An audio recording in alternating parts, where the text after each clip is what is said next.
अब हम बनाएंगे इसके बाजू और हाथ। अच्छा, मैंने आप लोगों को बताया था कि स्केचिंग के टाइम जो है मैं हाथ को लेके इतना कंसर्न्ड नहीं होता। ठीक है, उसकी रीज़न ये है कि बस मुझे एक जनरल प्रोपोर्शन चाहिए होती है, साइज़ चाहिए होता है कि अच्छा भाई हाथ इस साइज़ का होगा। माया में जो हाथ बनाने का मेथड मैं यूज़ करता हूँ वो बड़ा एक मेथड मेथोडिकल वर्ड है शायद, मेथोडिकल, बल्कि एक बड़ा स्टेप बाय स्टेप अप्रोच्ड कह ले एक मेथड है। ठीक है, तो सिंपल सा है यार, आप लोगों ने सिर्फ एक क्यूब बना लेना है। ठीक है, ये आपके करेक्टर का पाम है। ठीक है, हम सिमेट्री ऑफ कर लेते हैं ताकि कोई इशू इशू ना हो। इशू इशू एनीवेज, ये हाथ बनाए। ठीक है, ये देख लें रफली इसका पाम का साइज़ होना चाहिए। ठीक है, थोड़ा और छोटा हो जाएगा, बारीक हो जाएगा। और अब हम लोगों ने यहाँ पे 3 डिविजन्स डालनी है फिंगर्स के लिए। तो उसके लिए हम वही split edge ring and split वाला मेथड यूज़ करेंगे। Control right click, edge ring utilities, और यहाँ पे फिर आप एट्रीब्यूट एडिटर में जाएं, चैनल में जाएं, कहीं भी चले जाएं, स्प्लिट रिंग आपने बस ढूंढना है और स्प्लिट टाइप को आपने मल्टी कर देना है। और डिविजन हमने देनी है 3। 1 मिनट।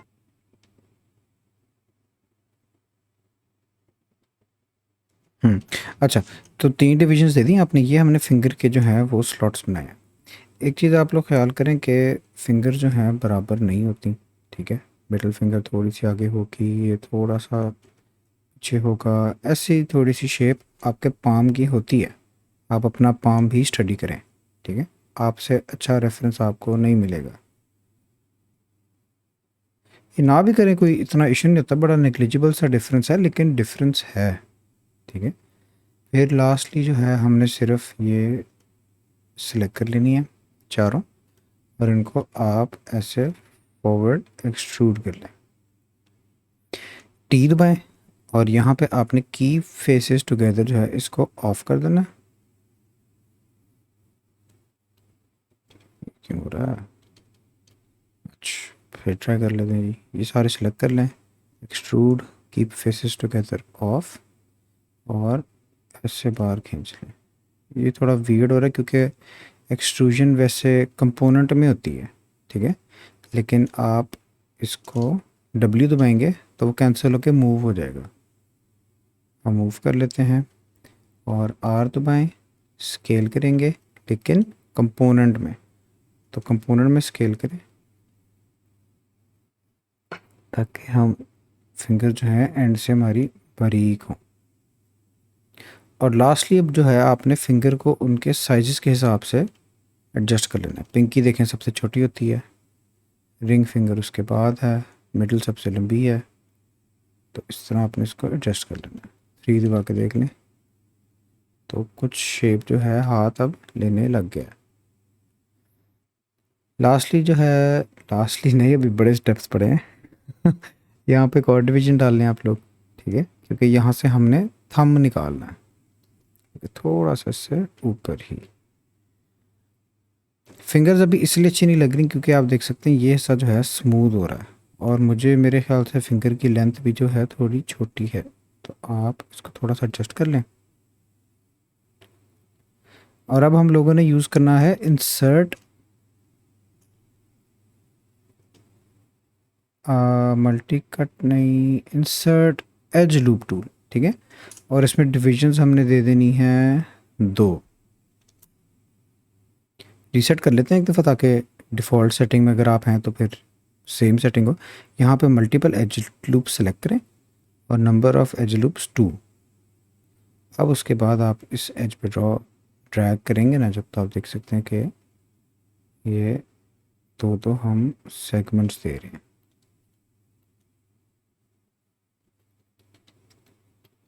और टूल से बाहर आने के लिए आप लोग क्यू दबा दें। 3 दबा के देखें तो हाथ की शेप काफ़ी बेहतर है। अच्छा, थंब के लिए आप लोगों ने ना ये वाला फेस सेलेक्ट कर लेना है इंडेक्स के साथ, और इसको बाहर को एक्सट्रूड करना है। एक्सट्रूड करके आपने इसको थोड़ी सी गुलाई देनी है, यहाँ से थोड़ा सा इसको एंगल देना है ऐसे। और ध्यान में रखने वाली बात ये कि आपने एक्सट्रूजन यहाँ से नहीं, इस वाले फेस से जो है करनी है, ठीक है। थंब की एक चीज़ हम शायद नोट नहीं करते, वो ये है कि थंब की जो लेंथ है ना वो ऑलमोस्ट ऑलमोस्ट आपकी इंडेक्स फिंगर जितनी ही होती है। तो इसको आप थोड़ा सा ज़्यादा ही एक्सट्रूड करेंगे और यहाँ पे इसकी चौड़ाई ज़्यादा ही लग रही है मुझे, तो वो हम एडजस्ट कर लेते हैं।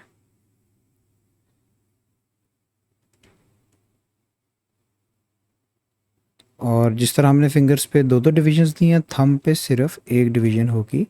और मल्टी कट टूल से बेशक कर लें, कंट्रोल और मिडिल माउस दबाएंगे तो एग्जैक्ट सेंटर में कट लग जाएगा। तो ये आपके थंब आ चुका है, ठीक है। ये वाला पार्ट सारा हम स्केल डाउन कर लेंगे। तो आप देख सकते हैं हाथ की एक अच्छी शेप जो है तैयार हो गई है। और थंब के साथ ना एक और चीज़ आपने बस ये करनी कि ये वाला सारा सेलेक्ट करके ना इसको थोड़ी सी आपने रोटेशन देनी है और मूव डाउन कर लेना है, क्योंकि थंब जो है हमारा थोड़े एंगल पे होता है।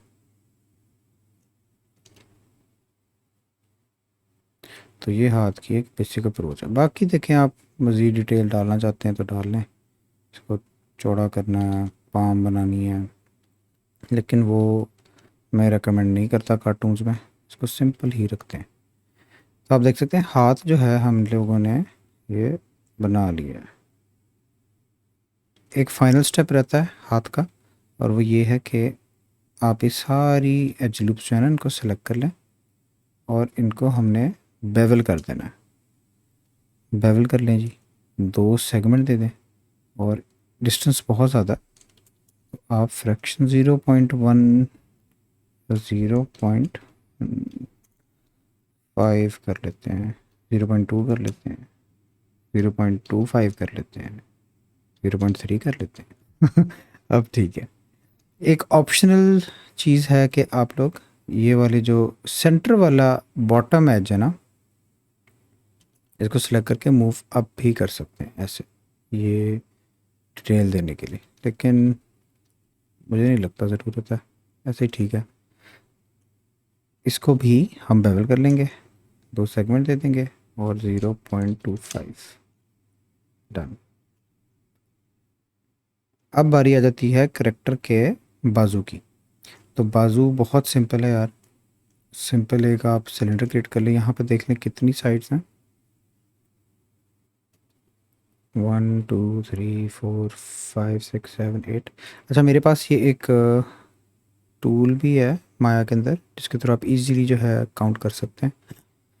ये एक्टिवेट करने के लिए आप डिस्प्ले, हेड्स अप डिस्प्ले और यहाँ पे पॉली काउंट में चले जाएं, तो ये आपको हर टाइम बता रहा होता है ये आपके सीन के टोटल वर्टिसीज, एजेस, फेसेस हैं। ये ज़्यादा इसलिए क्योंकि हमने स्मूथ प्रीव्यू ऑन किया हुआ है।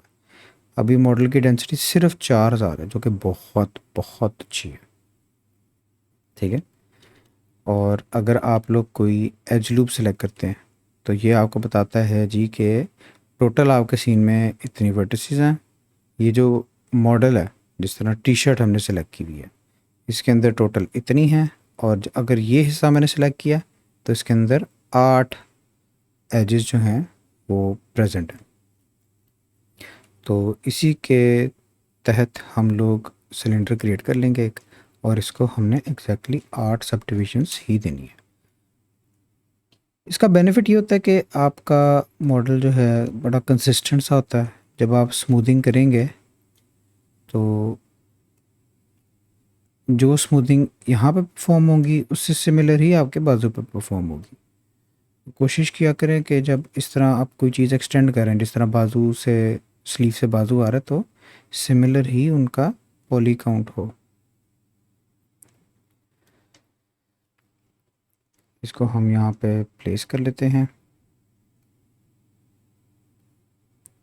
और कलाई कुछ ज़्यादा ही मोटी है जी, तो कलाई हम एडजस्ट कर लेते हैं। पहले सिर्फ एंड्स हमने एडजस्ट करने हैं।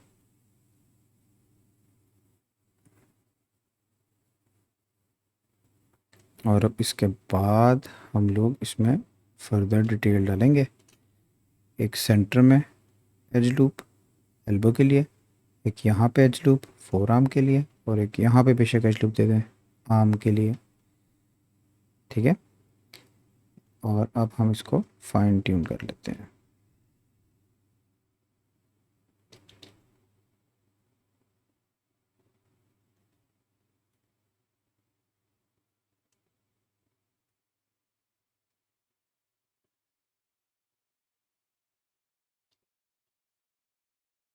ठीक है, तो आप स्मूथ करके देख सकते हैं, अच्छा लग रहा है। एक चीज़ आप ये भी कर सकते हैं कि इसके जो ये वाले किनारे हैं ना, इनको डिलीट करते हैं।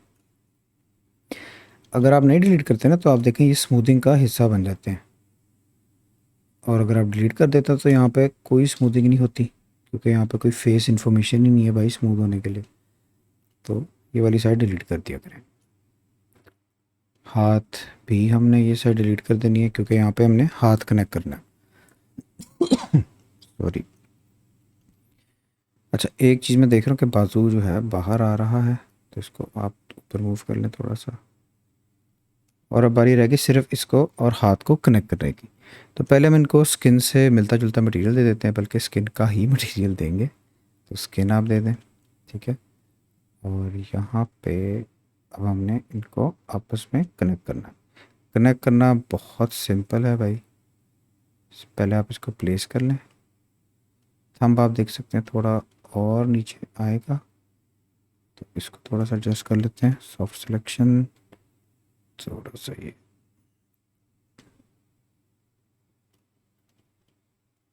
ठीक है, अच्छा लग रहा है। अच्छा जी, अब इनको कनेक्ट कैसे करना है? कनेक्ट करने के लिए हम पहले यहाँ पे जो ये फेसेस हैं इनको सबको डिलीट करेंगे, और यहाँ पे अब हम देखेंगे कि कितनी एजेस हैं। आप देख सकते हैं यहाँ पे एजेस प्रेजेंट हैं 10, और हमारे बाजू में एजेस जो प्रेजेंट हैं वो हैं 8, ठीक है। तो ये डिफरेंस है। या हमें यहाँ पे 2 एजेस डालनी पड़ेंगी, या हमें यहाँ पे 2 एजेस कम करनी पड़ेंगी। तो हम यहाँ पे कम कर सकते हैं। उसका सबसे आसान तरीका ये है कि आप लोग वर्टेक्स में जाएं और यहाँ पे मर्ज वर्टिस टारगेट वेल्ड टूल, ठीक है। तो शिफ्ट राइट क्लिक, मर्ज वर्टिसेस और टारगेट वेल्ड टूल, इसकी इस बॉक्स पे आपने क्लिक करना है ताकि ऑप्शंस आएँ। अच्छा जी, merge to target, merge to centre. इसका डिफरेंस ये है कि पहले हम दोनों को कंबाइन करते हैं।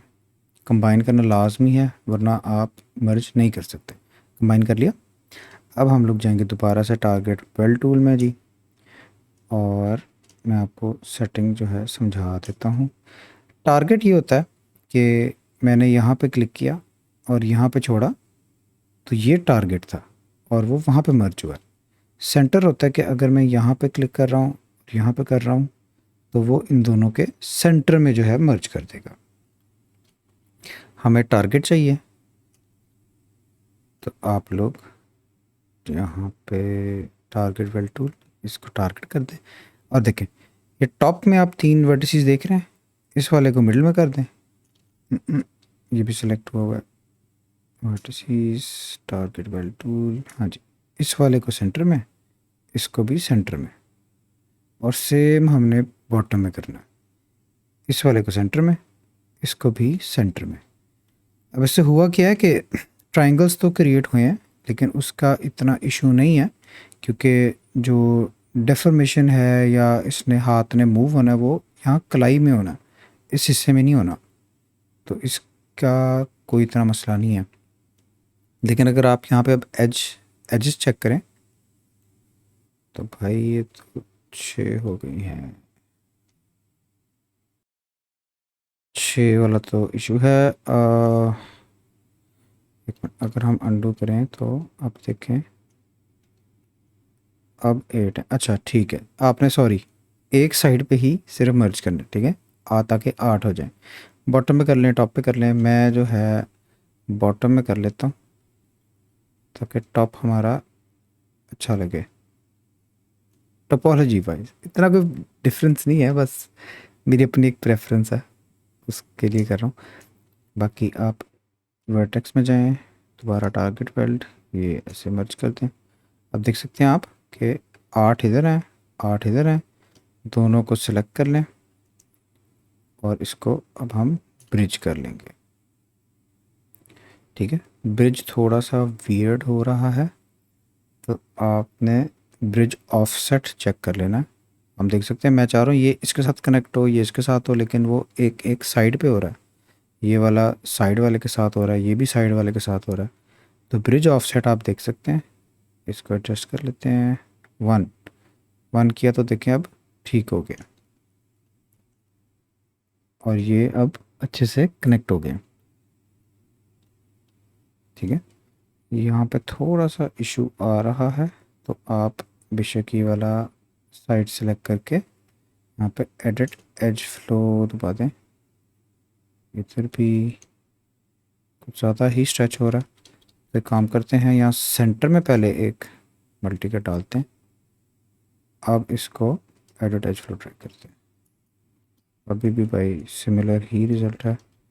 फिर एक और तरीका, और वो है स्मूथिंग वाला, स्कल्पटिंग टूल वाला। तो स्कल्प टूल और शिफ्ट आपने हल्के से बस टैप करना है।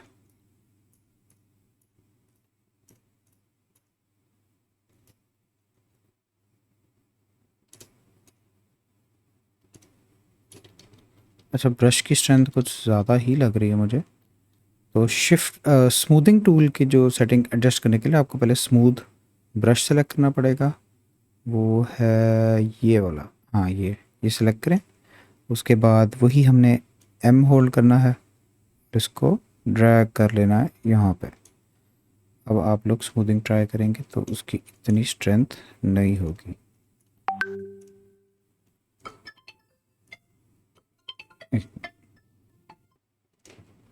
सॉरी, मुझे ना लेसन पॉज करना पड़ रहा है आज, सारे मुझे याद कर रहे हैं तो कॉल्स आ रही थी। एनीवेज, तो आप इसको थोड़ा सा स्मूथ कर लें, और अब आप देख सकते हैं कि स्मूथिंग भी अच्छी हो रही है, टोपोलॉजी भी ठीक है। यहाँ पे बेशक आप लोग एक एज लूप और डालें, बेशक नहीं डालनी है, क्योंकि यहाँ पे डेफर्मेशन होनी है। एक आप लोगों को मैं रूल बताता हूँ कि जहाँ पे भी बेंडिंग होनी है ना, जिस तरह यहाँ पे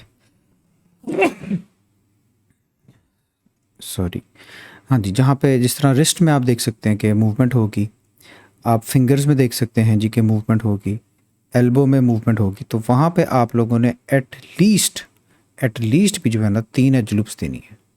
ठीक है, इसकी रीज़न मैं आप लोगों को आगे जब हम रिगिंग करेंगे, जॉइंट्स लगाएंगे, मूव करवाएंगे ना, मैं आपको तब समझाऊंगा, लेकिन ये आप लोगों ने बस ख्याल रखना है।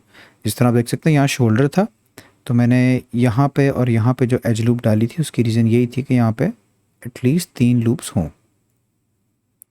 तो ये आप लोगों ने बड़ा ख्याल रखना है। ये देखिए नेक पे भी 3 लूप्स हैं एटलीस्ट, तो बस ये आपने माइंडफुल होना है। तो एक साइड हमारे पास जो कि तैयार है, ठीक है, इसको आप लोग बेशक थोड़ा सा ऐसे सेलेक्ट करके बी दबाएँ, और इसको थोड़ा सा कर्व बेंड कर लें, अगर दिल है तो। नहीं भी करेंगे तो कोई मसला नहीं। एक और बेंड करने का जो बेहतर तरीका है वो ये है कि पिवट पॉइंट आप यहाँ मूव कर लें, उसके बाद आप थोड़ा सा इसको बेंड दें। ठीक है, तो ऐसा मुझे तो ओके लग रहा। फाइनली इसको बस डुप्लीकेट करना है, तो कंट्रोल डी, डुप्लीकेट हो गया। पिवट पॉइंट आप सेंटर में स्नैप कर लें, modify freeze transformation, channel editor में जाके स्केल के साथ -1। तो लीजिए, आपने बड़ी आसानी से करैक्टर के हाथ और बाजू बना लिए।